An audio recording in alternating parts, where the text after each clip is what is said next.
সংযুক্ত আরব আমিরাত, কাতার, Bahrain, Saudi সহ মধ্যপ্রাচ্যের প্রতিটি অঞ্চলের শিরা উপশিরা ছিঁড়ে ফেলার গোপন পরিকল্পনা প্রকাশ্যে এনেছে তেহরান। তড়িঘড়ি করে আমেরিকা যখন অনির্দিষ্টকালের যুদ্ধবিরতি ঘোষণা দিল, ঠিক তখনই ইরানি গণমাধ্যমে আসছে চমক জাগানিয়া তথ্য। ট্রাম্পের ঘোষণার পরই সাগরে রীতিমতো তাণ্ডব লীলা চালাচ্ছে তেহরান। 3টি জাহাজে গুলি ছুঁড়েছে আইআরজিসির গানবোট। এরপরই ইরান থেকে আসলো এমন এক চাঞ্চল্যকর তথ্য যা দেখে হতবাক বিশ্ব। গণমাধ্যমগুলো বলছে ইরানের হাতে আছে এমন এক নতুন অস্ত্র যা উপসাগরীয় দেশে ঘটাতে পারে ভয়াবহ বিপর্যয়।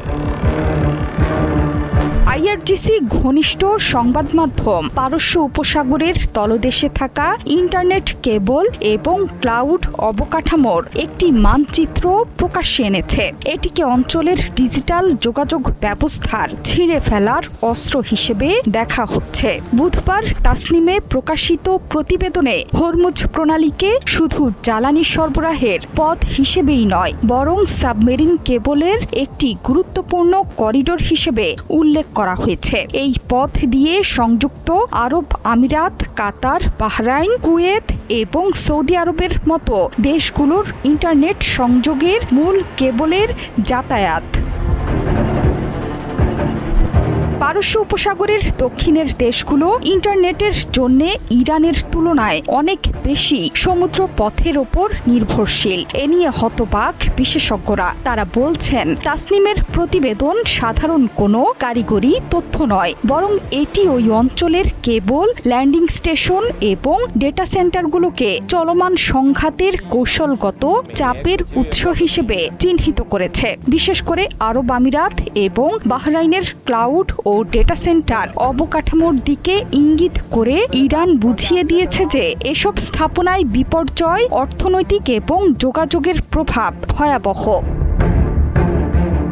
তাসনিমের প্রতিবেদনটি ইঙ্গিত দিচ্ছে যে বন্দর, জাহাজ চলাচলের পথ এবং জ্বালানি স্থাপনার পাশাপাশি এখন সাবমেরিন কেবল এবং আঞ্চলিক ডেটা সেন্টারগুলো ইরানের লক্ষ্যবস্তুর তালিকায়। সম্প্রতি গণমাধ্যমে এসেছে আরব আমিরাত, বাহরাইনে অ্যামাজন ওয়েব সার্ভিসের স্থাপনায় ড্রোন হামলা চালিয়েছে ইরান। এই ঘটনার মাধ্যমে বাণিজ্যিক ক্লাউড অবকাঠামোর নিরাপত্তা ঝুঁকি স্পষ্ট।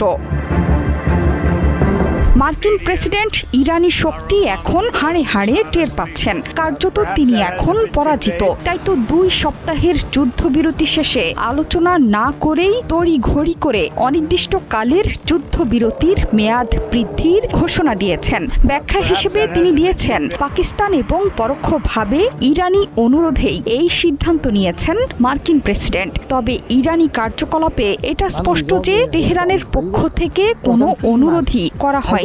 উল্টো ট্রাম্পের পক্ষপাতপূর্ণ অর্থাৎ নৌ অবরোধ অব্যাহত রেখে যুদ্ধবিরতির ঘোষণায় রেগে আগুন শহীদ আয়াতুল্লাহ খামেনির দেশ পারস্যের সিংহ ইরান।